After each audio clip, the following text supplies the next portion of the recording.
Hi, welcome to this travel journal video where I will be spending a week and a half in Singapore. I flew to Singapore from Taiwan where I spent 3 days with my family, so I will link that video in the description box. The first thing I want to talk about was the stamping experience. As a lot of you know, I have this really cute notebook and I was really excited to go to Asia and get some free stamping into this notebook. And I want to start with that because just like it was in Taiwan, it was harder than I expected to find places to get some free stamping.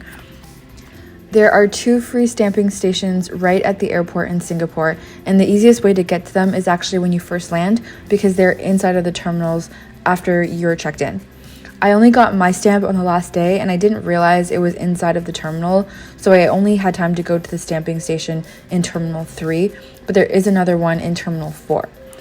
So the free stamping stations can be found at W.H. Smith, which is a book and stationery store with multiple locations. And within Terminal 3, there are at least 2 W.H. Smith stores. And I had to go to a bunch of them to find out where it was, but it's in the bigger one.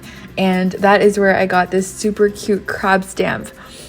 I had to take the SkyTrain to get across terminals, and it can be a bit of a walk depending on where your gate is. So I highly recommend either trying to find the stamp when you land or giving yourself a lot of time on your last day if you want the stamps from both terminals.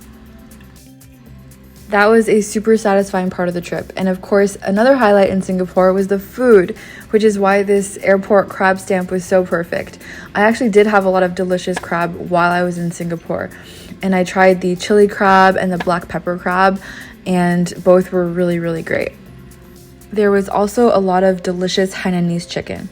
Near the Buddha Tooth Relic Temple, there is a food court called the Maxwell Food Court, I think, and there is a stall called the Tian Tian Hainanese Chicken Rice, and they had the best Hainanese chicken that I had there at a really affordable price.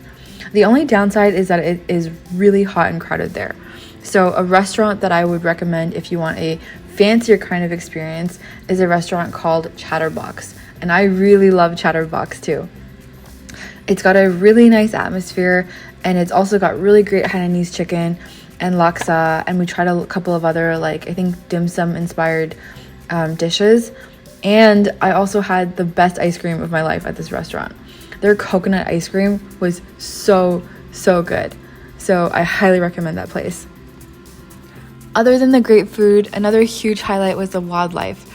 As you can probably tell, I love animals, and on certain parts of the Singapore River, at certain times of the day, you can see otter families playing and eating fish. How cool is that? So along the Singapore River, there are a lot of bridges connecting the narrow parts of the river, and this one otter family that I saw multiple times throughout the week really liked to take naps under this one bridge, and it was super cute. While in Singapore, I also went to the Botanic Garden, and I saw a lot of wild chickens, which you can kind of see all over Singapore, which is also really cool. But I also saw this gorgeous white swan, and that was a highlight of my time at the gardens for sure. My dad and I also spent a whole day on Sentosa, which is a resort island right off of Singapore's coast and accessible by public transport. And at Sentosa, we went to the aquarium and saw stingrays and sharks and so many different types of fish. It was a really beautiful aquarium, and it was really nice because the day we went to Sentosa was a little rainy, so we didn't get to do a lot of the other things we might have wanted to do, like lugeing. And the only other major thing we did on Sentosa was we walked to the southernmost point of continental Asia, which is on Palawan Island. And that is a small island right off of Sentosa. And you can get there just by walking across this really beautiful but very wobbly bridge. So I definitely want to go back to Sentosa at some point because there are so many activities you could do there. But yeah, it was a really great time. And of course, I had to go stationery shopping. I went to Hands, which is a lifestyle store, and they had plenty of stationery. They have a ton of notebooks, stickers, pens, just so many different things to choose from. So let me show you the 3 things that I got. So this first one is a beige kind of like paper set where you can use a lot of this different paper for layering. So you can kind of see here in the back the things that they have. And there's a bunch of different textures and designs. This is one actually that I used in my travel journal pages. for Singapore.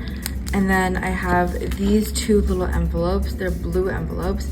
This one is really small, so I'll show you what it looks like against my A5. But I like to add envelopes a lot in my journals, so I actually don't see a lot of really small envelopes that would actually fit well.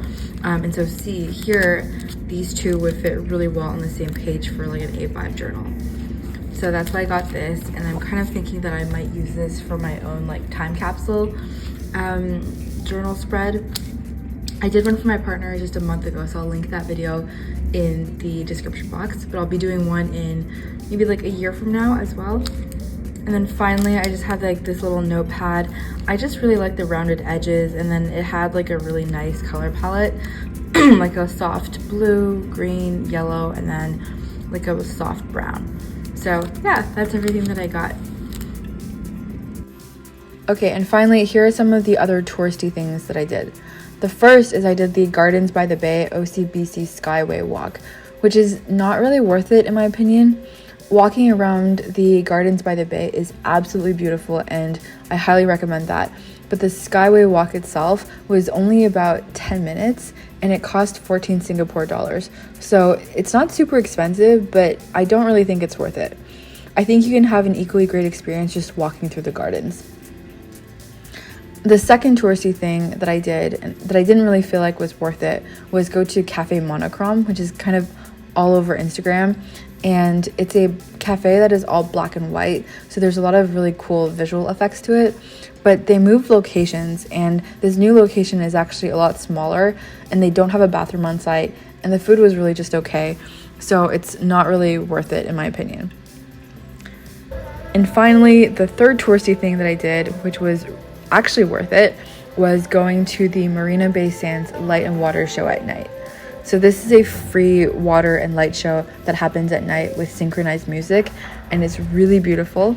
So if you are in Singapore, I definitely recommend checking that out, and it makes for a really nice nighttime walk.